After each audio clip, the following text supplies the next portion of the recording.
السلام علیکم ورحمۃ اللہ وبرکاتہ۔ آج میں آپ کے سامنے سورہ نحل کی آیت نمبر 48، 49، 50، 51 اور 52 یعنی 48، 49، 50، 51 اور 52 کا ترجمہ لے کر حاضر ہوں۔ سماعت فرمائیے۔ اعوذ باللہ من الشیطان الرجیم، بسم اللہ الرحمن الرحیم۔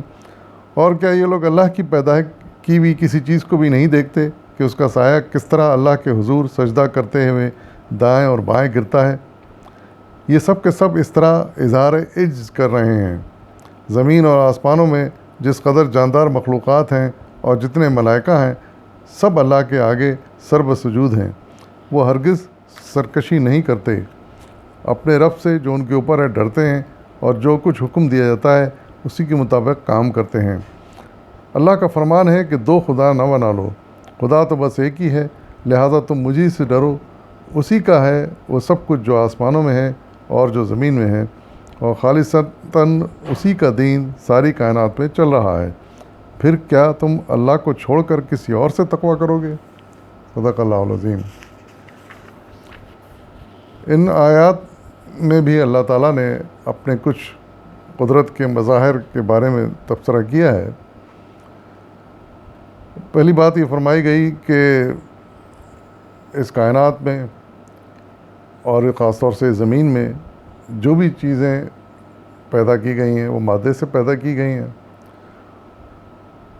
یعنی میٹر سے، اور یہی وجہ ہے کہ ان کا سایہ ضرور پڑتا ہے، وہ چاہے دائیں گرے، چاہے بائیں گرے، چاہے آگے گرے یا پیچھے گرے، لیکن سایہ ضرور پڑتا ہے۔ اور اس کی وجہ یہ ہے کہ ہر چیز میٹر سے بنی ہے، مادے سے بنی ہے، اور اللہ تعالیٰ کی ایک تخلیق ہے۔ اور اس طرح جب سایہ پڑتا ہے تو اس بات کا ثبوت ہمیں ملتا ہے کہ سب چیزیں مخلوق ہیں اور خدا بزرگ برتر ان کا خالق ہے۔ اور پھر فرمایا جا رہا ہے کہ زمین اور آسمان میں جتنی بھی جاندار مخلوقات ہیں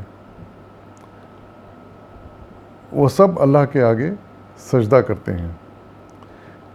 یہ ایک ایسی آیت ہے جس سے ہمیں ایک بہت بڑی بات سمجھنے کا موقع ملتا ہے، اور وہ یہ کہ جاندار مخلوقات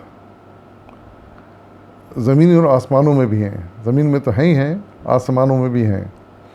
اب یہ کہاں ہیں، کیسی ہیں، ان سے ہم واقف نہیں ہیں، لیکن یہاں ارشاد فرمایا جا رہا ہے کہ جاندار مخلوقات اور ملائکہ بھی آسمانوں میں ہیں اور سب اللہ کے آگے سرب سجود ہیں۔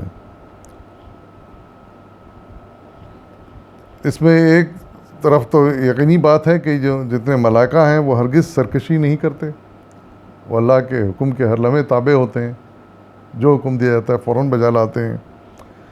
اور ایک اشارہ یہ بھی ملتا ہے کہ اور جاندار جو ہیں، جو آسمانوں میں پائی جاتی ہیں، جن کے بارے میں ہمارا پروردگار ہی جانتا ہے، وہ بھی اللہ کے آگے سجدہ کرتی ہیں اور سرکشی نہیں کرتی ہیں،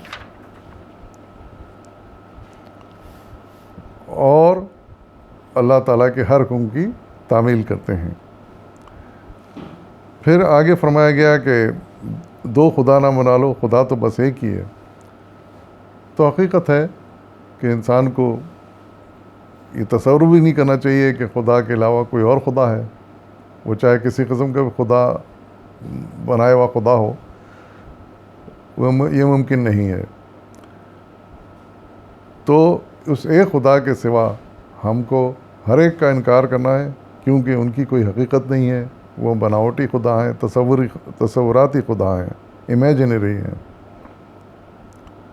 اور پھر فرمایا جا رہا ہے کہ جو کچھ زمین اور آسمان میں ہے وہاں اسی کا بنایا ہوا نظام چل رہا ہے۔ یہاں دین سے مراد اس کا نظام ہے۔ اس نے جیسا نظام ترتیب دے دیا ہے اس دنیا میں، زمین پر بھی اور آسمانوں میں بھی اسی کا نظام چل رہا ہے، اور جب تک اس کا حکم ہوگا وہ چلتا رہے گا۔ تو ایسا خدا جس کی حکومت اس پوری کائنات میں ہے، زمین میں بھی اور آسمانوں میں بھی، جس کی بے شمار مخلوقات ہیں، تو ہمیں چاہیے کہ ہم صرف اسی سے ڈریں، اسی سے خوف کھائیں، اسی کی عبادت کریں، اسی کو اپنا معبود جانیں، اور جتنے بھی جھوٹے خدا لوگ بنا لیتے ہیں ہم ان کا صاف انکار کریں اور کبھی بھی ان کو اپنے دل میں دماغ میں جگہ نہ دیں۔ یہی اس آیت کا دعا ہے۔ ہماری دعا ہے کہ اللہ تعالی ہم سب کو اس بات کی توفیق عطا کرے اور اللہ کی اس عظیم الشان ہستی کو سمجھنے کے توفیق اور عقل عطا کرے کہ جس کی حکومت اس پوری کائنات پہ چھائی ہوئی ہے۔ وآخر دعوانا والحمد للہ رب العالمین۔